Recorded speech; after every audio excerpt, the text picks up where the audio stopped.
Guys, आज हम लोग इकोनॉमिक्स के बारे में जानेंगे क्योंकि सभी बच्चे बोलते हैं मैम इकोनॉमिक्स काफी टफ होता है, इकोनॉमिक्स बहुत डिफिकल्ट होता है करना, इसलिए आज हम इकोनॉमिक्स लेके आए हैं। इकोनॉमिक्स का जो मेन टॉपिक होता है, ठीक है, जो एकदम इको का डिपेंडेंट है, इको पे ही वो टोटली डिमांड एंड सप्लाई, वो हर एक क्लासेस में होता है। ये ऐसा नहीं है कि सिर्फ एक ही वो क्लास में है, वो आपका 11 में भी है, 12 में भी और कॉलेज में भी है। जो मेन टॉपिक है डिमांड एंड सप्लाई, उसके बारे में हम टोटली जानेंगे, ठीक है।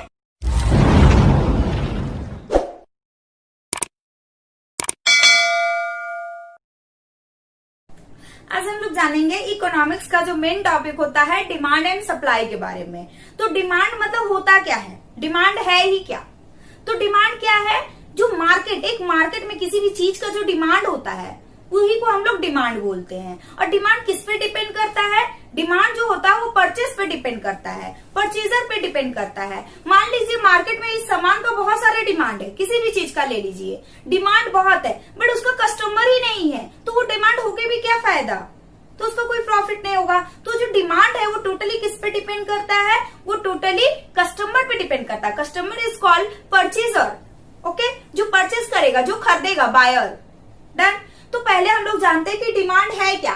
डिमांड का जो एक शॉर्ट में डिफिनेशन देंगे वो क्या है, देखिए, बोले है demand is the desire to purchase back by the purchasing power. अभी हम क्या बोले कि डिमांड टोटली परचेजर और बायर पे डिपेंड करता है। किस पे डिपेंड करता है, परचेजर और बायर पर। किस पे, बायर पर, खरीदने वाले पे, जो खरीदता है। अगर खरीदने वाला ही मार्केट में नहीं है तो डिमांड किस चीज का होगा, डिमांड होगा ही नहीं। तो ये एक आपका शॉर्ट डिफिनेशन है। अब हम लोग को जानना होता है कि लॉ ऑफ डिमांड, ठीक है। लॉ ऑफ डिमांड क्या होता है, लॉ ऑफ डिमांड का बच्चों दो एक फंक्शन है, वो फंक्शन को देखिए, अगर आपको वो दो वर्ड याद रहेंगे ना तो लॉ ऑफ डिमांड आप ऑटोमेटिक लिख सकते हैं। बुक का लैंग्वेज लिखना जरूरी नहीं है किसी भी चीज के लिए। तो लॉ ऑफ डिमांड का मतलब क्या होता है कि किसी भी सामान का, ओके, किसी भी कॉमोडिटी का या किसी भी गुड्स का जो प्राइस होता है, अगर प्राइस बढ़ेगा तो उसका डिमांड क्या हो जाएगा, घट जाएगा। अगर उसका डिमांड बढ़ेगा तो प्राइस घट जाएगा, ठीक है। प्राइस और डिमांड में क्या रिलेशन होता है, अपोजिट रिलेशन होता है।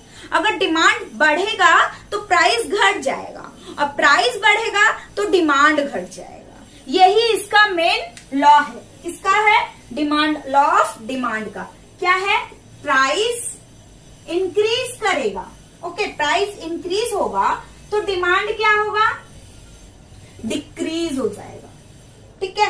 और अगर प्राइस डिक्रीज होगा तो डिमांड क्या होगा, इंक्रीज हो जाएगा।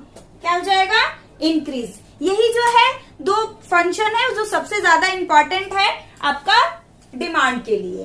अब देखिए थोड़ा लॉ ऑफ डिमांड का, जो लॉ ऑफ डिमांड का हमारा जो होता है ये डिफिनेशन, वो कैसे लिखाता है। तो क्या होगा, फर्स्ट लाइन देखिए, आप लोग का बुक में सबका दिया हुआ है, बुक से भी देख सकते हैं और लिख भी सकते हैं खुद से। तो क्या है, other thing remaining same and price of any commodity. क्या होगा, प्राइस ऑफ एनी कॉमोडिटी, किसी भी कॉमोडिटी, किसी भी सामान का price of any commodity is increases. क्या होगा, price of any commodity is increases then that commodity क्या होगा, demand will be decreases. Demand क्या होगा, डिक्रीज होगा। अगर किसी भी सामान का प्राइस बढ़ जाएगा तो डिमांड डिक्रीज हो जाएगा। यही आपका लॉ ऑफ डिमांड बोल रहा है। देन उसमें और एक लाइन जाता है, वो क्या जाएगा आपका, demand of that, demand of any commodity is increases, that's mean price of any commodity is decreases, ठीक है। इसी को हम लोग बोलते हैं लॉ ऑफ डिमांड। ये जो प्राइस और डिमांड में जो रिलेशन होता है वो कैसा रिलेशन होता है, अपोजिट रिलेशनशिप होता है, ठीक है। इनवर्स रिलेशनशिप जिसको बोलते हैं, वाइस वर्सा भी बोलते हैं, इनवर्स बोलते हैं, अपोजिट रिलेशनशिप। तो ये जो मेन टॉपिक हमारा आता है वो होता है प्राइस एंड डिमांड में कैसा रिलेशन होता है, प्राइस एंड डिमांड जो रिलेशन होगा वो कैसा होगा,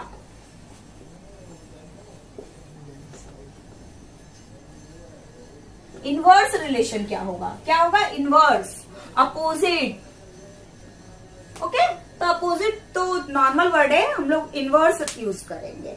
तो प्राइस और डिमांड में क्या रिलेशन होता है? इनवर्स रिलेशन होता है। अब आइए थोड़ा देखते हैं डिमांड कर्व। डिमांड शेड्यूल क्या होता है, डिमांड कर्व क्या होता है। तो कोई भी अपना डिजिट लेके एक डिमांड शेड्यूल रेडी करते हैं,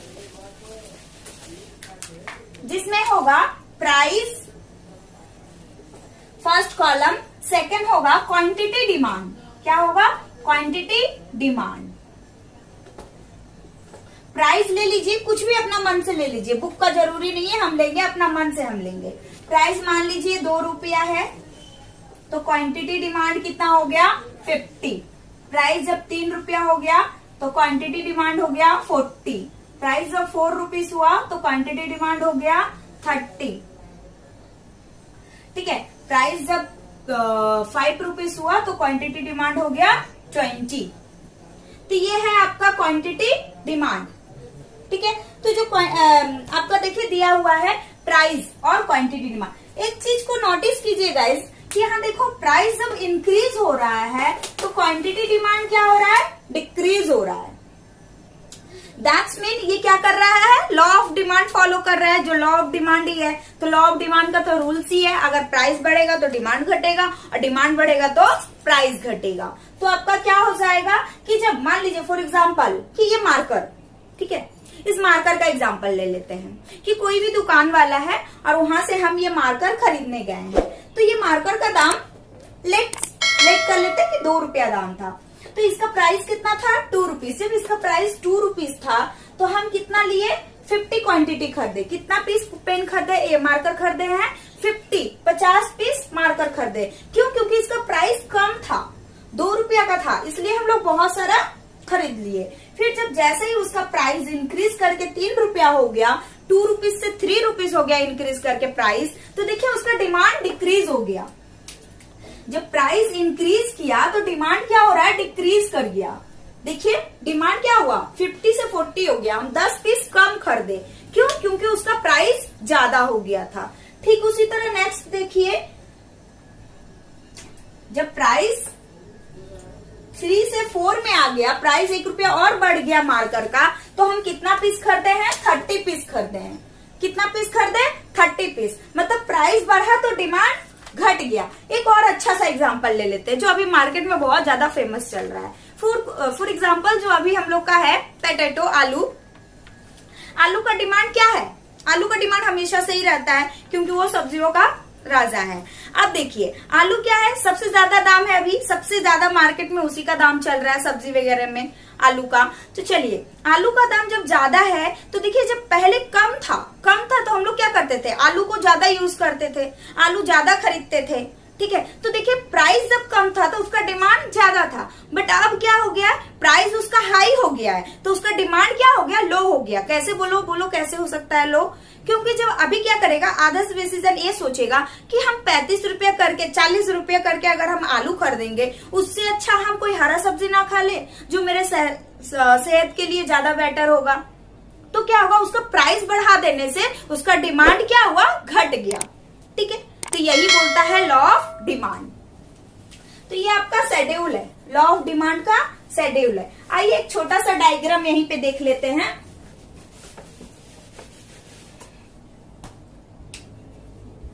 डिमांड कर्व का। तो ये जो होगा प्राइस होगा और ये होगा क्वांटिटी डिमांड। ठीक है।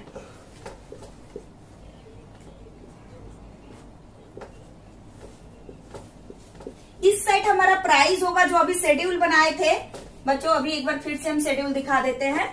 शेड्यूल क्या था? प्राइस और क्वांटिटी डिमांड 2, 3, 4, 5 और इधर था 50, 40, 30, 20। तो देखिए इस साइड हम लोग प्राइस दिखा दिए, इसको हम लोग बोलते हैं प्राइस, और नीचे हमारा क्वांटिटी दिखा दिए। कितना? 20, 30, 40, 50। ओके।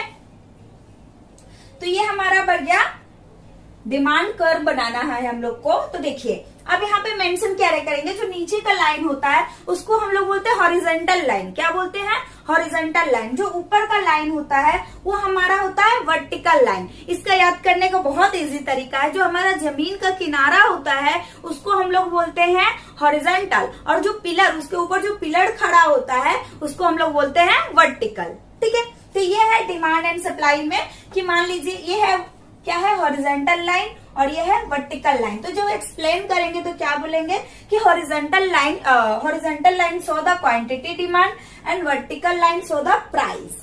ओके, देन इसका डायग्राम क्या होगा, जब एक मार्कर का दाम 2 रुपया था तो हम लोग कितना क्वांटिटी खरीदे थे, 50 क्वांटिटी खरीदे थे। देखिए 50 खरीदे थे। जब 3 रुपया हो गया तो उसका हम कितना खरीदे थे, 40। जब 4 रुपया हुआ तब कितना खरीदे थे, 30। और जब 5 रुपया हो गया था तब कितना खरीदे थे, 20। और ये जो सारा पॉइंट्स बना, इसी को जो हम लोग ऐसे स्केल से ज्वाइन करेंगे, इसको जो ऐसे ज्वाइन करते हैं ये बन जाएगा मेरा क्वांटिटी और ये बन जाएगा प्राइस। मतलब ये होगा क्यूपी जो मेरा बन गया, ये बन गया सप्लाई कर्व। क्या बना, sorry, demand curve. Demand curve. ठीक है गाइस, इसको पॉइंट का नाम भी दे सकते, ए बी सी और डी। तो ये हुआ आपका डिमांड कर्व। अब इसको एक्सप्लेन कैसे करेंगे कि जो है हॉरिजॉन्टल लाइन में आपका क्वांटिटी डिमांड शो हो रहा है और वर्टिकल लाइन में प्राइस शो हो रहा है। और इसको ये भी एक्सप्लेन करना है, when the price is 2 rupees the commodity of quantity is 50 and the price is increases to 2 to 30। मतलब प्राइस 2 से 3 जब बढ़ा तो क्वांटिटी डिमांड क्या हो गया, quantity demand is decreases from 50 to 40। कितना हुआ, डिक्रीज कर गया। फिर एक्सप्लेन करेंगे कि when the price is increases 3 to 4 rupees then quantity demand is decreases how many, 40 to 30। इस तरह करके सारे पॉइंट्स को एक्सप्लेन करेंगे। लास्ट में हम लोग को ये बोलना होगा by joining the every point. Every point कौन कौन सा है, point A, point B, point A B and C और डी।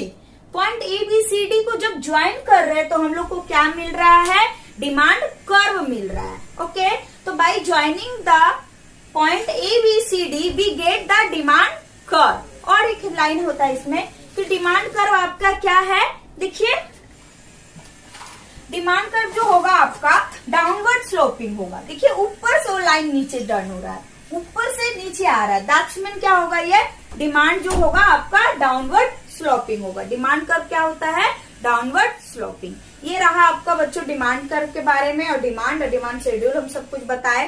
आई होप आप लोग को समझ में आ गया होगा। और जो अब हम लोग का नेक्स्ट होगा वो होगा सप्लाई।